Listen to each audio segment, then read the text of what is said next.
I don't know, start off with the typical stereotypes of the Italian Americans that we get up from Staten Island.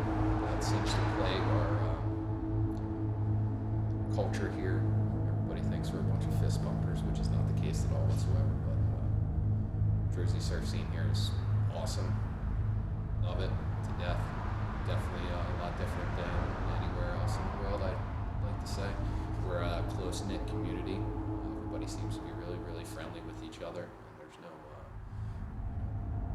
animosity. I had the itis ever since I started bodyboarding. I was like 7 or 8 years old. Just never looked back as much as I possibly could, begging my parents, to help me get a wetsuit for the winter time. As rudimentary as they were at the time, they were still pretty technologically advanced as far as boards goes. I guess the most memorable moments were probably when I was a lot younger, seeing how world class the waves were here, from hurricanes like Hurricane Gloria, Hurricane Bob. When I was that young, I was so small. When you're younger, you're a lot more intimidated by the bigger waves and stuff like that. And actually seeing it all come to fruition, like waves that I had seen in like the Surfer mags or in videos when I was a younger kid. So I've been with Harvey Cedars Beach Patrol for 16 years. I've been a captain for 4 years here. Prior to that, I was lieutenant. Prior to that, I was a regular lifeguard. Just my natural attraction to the water led me to being a lifeguard. And, God bless my old captain, Zeke Hill, who still works for the Beach Patrol here, who showed me the ropes, so to speak, and showed me how to do everything and be a part of the community here is one of my favorite things. All over the world, all over Central America, the continental United States, Southeast Asia, Indonesia, the Caribbean, Fiji, Australia, all over the world. Very, very fortunate, very, very thankful. Count my blessings every day, that's for sure. So yeah, when I was growing up, I surfed. I had the option of surfing either Long Beach Island or Seaside, which I did both a lot. And summertime we take boats across because we live on the water, so we take boats across to Island Beach, which was pretty cool. Say that I love the Sap End, Long Beach Island when it's on any one of the major spots, just Barrel Central, and then from being around the world to these other spots, I will say that it can be world class. It's not often, but it can be world class. And also, I don't want to say.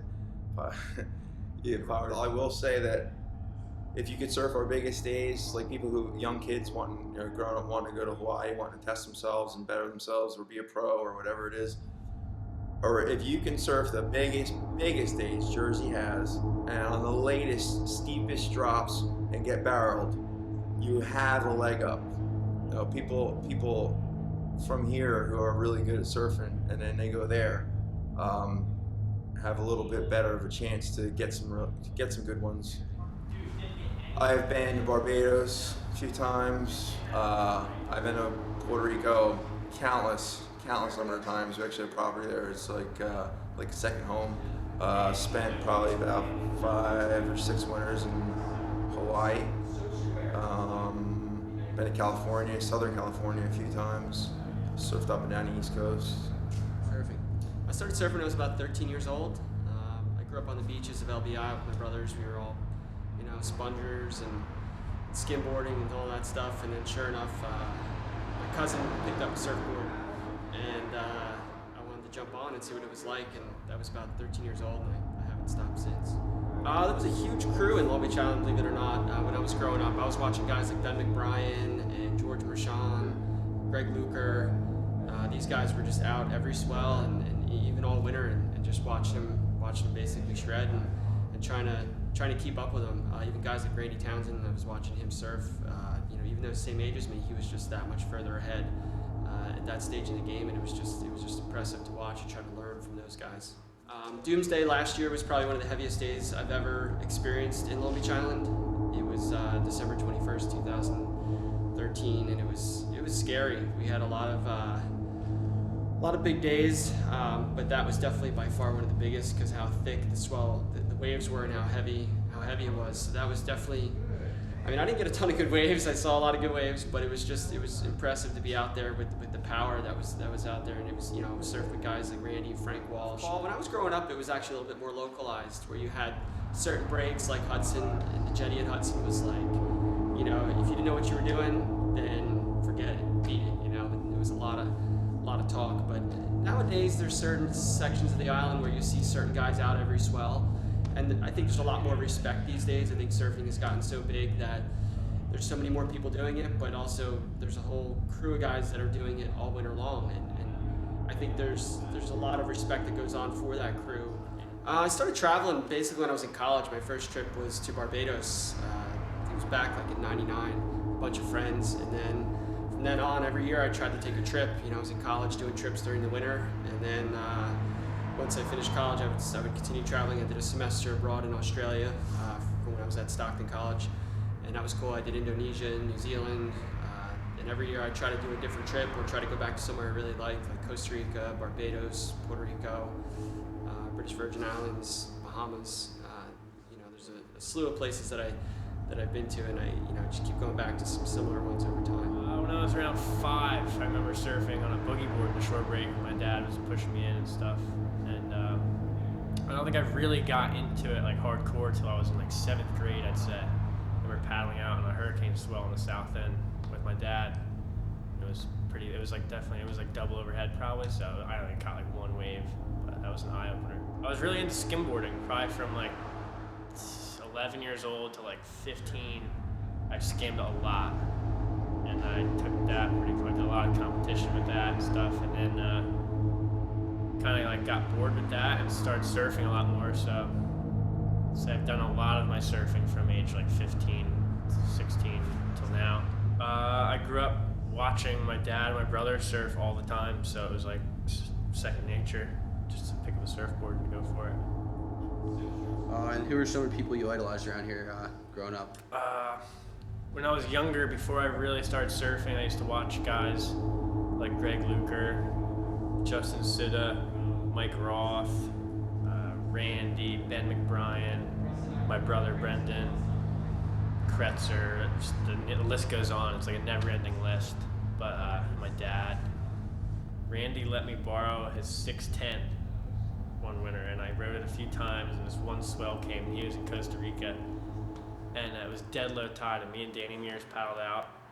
And my third wave, I was paddling for it, and the thing jacked up and threw me out into the flats, and the board came over in the lip and broke right over my head. I almost blacked out underwater. I got washed up to the beach and almost like puked, and the board broke in half. That was like the heaviest moment I've ever had out here, middle of winter. Surfed California a few years, up and down the whole East Coast, Puerto Rico, and recently I went to Pipe down in Hawaii, caught a few waves there. That was a fun trip. Later on through landfall and through some of the events we ran, we immediately stocked up area shelters and food banks. That was our mini famous run to Costco and Walmart, and spending 10 grand and having a line of like 25 shopping carts. And we had called the shelters before that and asked them what they needed. We didn't want to just get them 1,000 bottles of water and 1,000 blankets. They told us we need toilet paper, we need toothpaste, we need certain things. So we went and bought those, and then from that point on it was basically empowering other nonprofits and bringing aid to the emergency responders. We delivered air mattresses to several of the area firehouses because there were guys from all over the state and out of state sleeping on concrete floors. We brought fruit to the National Guard because we heard that they were eating really bad. That was just a small thing, but I thought that was cool. We donated to a Thanksgiving food drive because Thanksgiving snuck up quickly and people, let alone didn't have a house to eat in, but maybe didn't have funds to have a Thanksgiving dinner. So we supported a community-wide Thanksgiving dinner by donating to the Southern Regional Education Fund. We ran an East Coast Rising event at the Long Beach Island Foundation of the Arts and Sciences. That was our first event after Sandy, and it was in January. Had a great turnout. We raised like 15 grand, just showing a little movie that some guys from New York had made about the relief efforts.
but I'm up against it.